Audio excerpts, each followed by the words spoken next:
Buenos noches a todos y feliz Dia de los Muertos. I know my Spanish is embarrassing. Thank you, Simon. Well, that was graceful.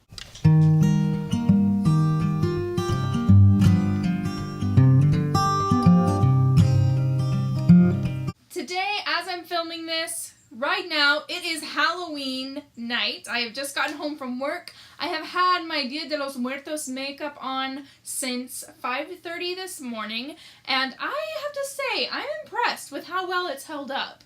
I mean, I hope that you can't tell just how oily and greasy my face is at this point, but, you know, I've tried really hard not to touch anything, and I'm impressed by the staying power of this makeup thus far. To get this look, I actually followed a YouTube tutorial, and I'm gonna link below the gal who came up with it because she was amazing. Her tutorial was super easy to follow, and hers looked a heck of a lot better than mine, I'll be honest with you. This is my Halloween costume, but by the time you are watching this, it may be Dia de los Muertos, which is either November 1st or November 2nd. And depending on which article you're reading online, it sounds like Dia de los Muertos could be anywhere from December 31st through November 2nd. So some people say it's just November 2nd, some people say it's the 1st and the 2nd, and some people tag in October 31st as well, as part of the festivities. For those of you who do not know, Dia de los Muertos, or Day of the Dead, is a Mexican holiday. Most of my coworkers, when they saw me, they were like, "Oh, Coco, right?" And I'm like, "Oh, sure, yeah, Coco." Because most people are familiar with Pixar's latest movie, Coco, which was an amazing movie, so sweet, and yes, I cried like a baby watching that movie. If you haven't seen it, definitely go and watch it, it's really good. But my Halloween costume this year was not inspired by Coco. Actually, my Halloween costume this year was inspired by none other than my own work in progress, Untamable. My main protagonist in Untamable, Mercedes, is actually Mexican, and I'm excited because during NaNoWriMo, which starts tomorrow, oh my gosh, during NaNoWriMo, I will be writing the scenes that take place during Dia de los Muertos, or the Day of the Dead, which will actually be pretty important in the development of her character. So I'm really excited to write it. I just thought this would be a really neat tribute to my work in progress, to my character and her heritage that she reconnects with during the story, and fitting because I knew I was not going to get this up in time for you guys to watch it before Halloween, and I was like, well, luckily, Dia de los Muertos happens after Halloween, so when most of you guys are watching this, hopefully that's what day it is, and this video is totally fitting. But anyways, mostly I really wanted to film this video because I did want to give a good NaNoWriMo kickoff before NaNoWriMo started. I had plans to film this video earlier this week that unfortunately did not happen because I am an adult with no car, and I'm at the mercy of whoever can give me a ride home from work when my husband is in class. So I wasn't able to film anything all week, which is okay. So Halloween night, we're doing this before my husband gets home from work. I just had a few things that I wanted to say as we set off to start NaNoWriMo this year. And a big one that I've been thinking about lately is why we let fast drafting become such a priority during the month of NaNoWriMo. I know there's always debate on this topic of whether NaNoWriMo is actually helpful or detrimental to your writing journey, because even if you do crank out 50,000 words, you're doing it so fast and you're not editing as you go, and then most people end up with a draft that is so messy that it's going to require extensive rewrites.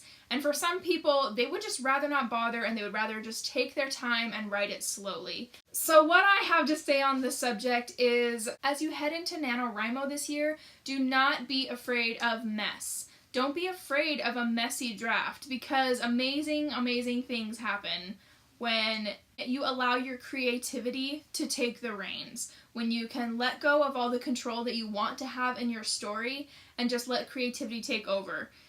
Regardless of how much planning you've been doing during Preptober or years leading up to this point, there is something magical that happens during NaNoWriMo when you just make yourself write and you allow yourself to let go of the inner editor for just that month and know that, hey, even if I write scenes that are not going to make it to the final draft of this book, you're going to learn things about your characters and about your story. You're going to confront everything that ever stops you from writing. This is like writing boot camp. So many times as writers, I feel like we have fears and we have doubts and we have inner struggles that keep us from writing, but we don't really let ourselves deal with them or even acknowledge them or face them head on. We can always find some excuse around them, some excuse for why it's better to hold off, some excuse for why it's better to go slow. And during NaNoWriMo, when you are just bulldozing your way through, these things are going to pop up every single day, and you're going to have to look them directly in the face and actually confront them and deal with them and overcome them. So it's an amazing month. It's a really hard month, but it's an amazing month and so, so helpful for, if you allow it to be, it can be so helpful and healthy for you as a writer to deal with all these demons that typically would hold you back and to look them in the face and say, I see you and I don't care. I'm just going to write anyways, and I don't care if it's bad. I don't care if this is messy and it's going to require a lot of rewrites.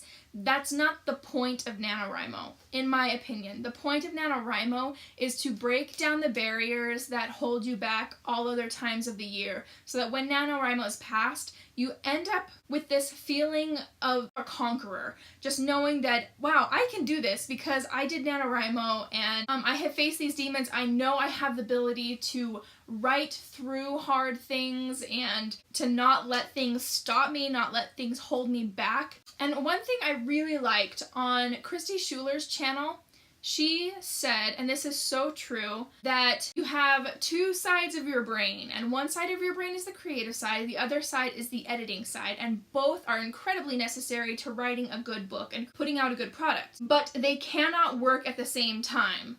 One of them has to have the reins. And during NaNoWriMo, that's the month to silence this part of your brain that wants to edit everything and make it sound really good, and just give the creative brain free rein. This is an exercise for the creative brain. It's going to pump up the creative juices and let them go where you are too scared to let them go normally because your editing brain holds you back and says, is that really a good idea? It might sound kind of cheesy, it might be dumb, and we're afraid of writing something bad. And those fears hold us back, and they do tend to block our creativity, even if you aren't aware of it. It does happen. And so during NaNoWriMo, when you just sit down and bulldoze your way through and ignore those thoughts that inevitably will pop up, that this doesn't sound good, that it's messy, that you don't even know if you want the story to go this way, and you just go, I don't care. This is an exercise in my creativity. I'm just going to let it go. So that's one thing I have to say heading into NaNoWriMo. Another thing that I want to talk about heading into NaNoWriMo is to not be afraid of failure. In the beginning of this video, I referenced a Pixar movie. I feel like Pixar puts out some of the best told stories ever. I feel like just about every movie that Pixar has put out has been top quality, excellent writing, excellent storytelling, excellent character development, excellent messages, and they have always been fairly unique and fresh ideas. I mean, the story of a bunch of monsters working in a factory to collect screams to power their world, that's a great idea, and it's fresh, and it was new at the time that it came out. Toy Story was totally new at the time that it came out. Pixar is really great at these. And around this time last year, I read a book called Creativity Incorporated, which was written by Ed Catmull, who was for a time the president of Pixar. And I think he still might be. I'm not sure. I'll have to check that and I'll just say yes or no in the bottom. But for a time at least, a long time, from Toy Story to maybe a couple of years ago, if he's not still the president of Pixar, he has been working with Pixar. He also worked on Star Wars. He's worked on lots of different movies and films. And one of the things I really loved that he said in his book is that so often people assume that when Pixar makes a movie, they just come together, brainstorm an idea, plan everything out, and then they create this amazing movie. And he said people don't realize how many terrible drafts all of our movies go through, and how far we've gotten into some of the movies before we were like, okay, we have to scrap this whole thing because one thing is off that's ruining everything. And he talks about how dumb some movies that are really well beloved now, such as Toy Story, or Monsters, Inc. or Finding Nemo, how they went through phases where they were really dumb. And as they were being presented in meetings, people were just like, is there any way we can make this good? We've been working on it for so long and it still is so bad. How he talks about how that is an important part of the creative process. Going through what doesn't work and finding what doesn't work is sometimes the creative freedom that you need to be able to find what is amazing and new and fresh. And this is a quote from him that I just really wanted to read because I feel like it is so fitting for heading into NaNoWriMo. He said, "I should caution that if you seek to plot out all of your moves before you make them, if you put your faith in slow, deliberative planning in hopes it will spare you failure down the line, well, you're deluding yourself. For one thing, it's easier to copy derivative work, things that copy or repeat something already out there. So if your primary goal is to have a fully worked out, set in stone plan, you are only upping your chances of being unoriginal." Okay, and then here's another one that he said. "Failure isn't a necessary evil. In fact, it isn't evil at all. It is a necessary consequence of doing something new." I know that sounds like, oh, forget everything you did for Preptober, it's totally useless. No, that's not what he's saying, and that's not what I'm saying either. I think what he's trying to say is like, yes, while it's important to plan everything out, you can't assume that because you've planned everything down to the T, that now it's just going to go smoothly from here on out, and all you have to do is follow your outline to the T, and then it's just going to be perfect. To create something original and something brilliant, it takes discovery. And you can't be discovering something when your inner editor is constantly nitpicking at what doesn't sound safe, or what may be too risky, what may not be good, what sounds cheesy. When you're thinking this sounds cheesy, you're closing your mind off to new ideas. So during NaNoWriMo, I know this is not how some people like to do their NaNoWriMo, but for me, this is what NaNoWriMo is all about. And this is my channel, so that's what you're going to get from me on my channel, is what NaNoWriMo is all about for me. And for me, NaNoWriMo is all about exercising those creative muscles, and for just 1 month, letting go of that inner perfectionist and that inner editor and the inner critic who constantly is nitpicking at everything you come up with. Just lock that person up.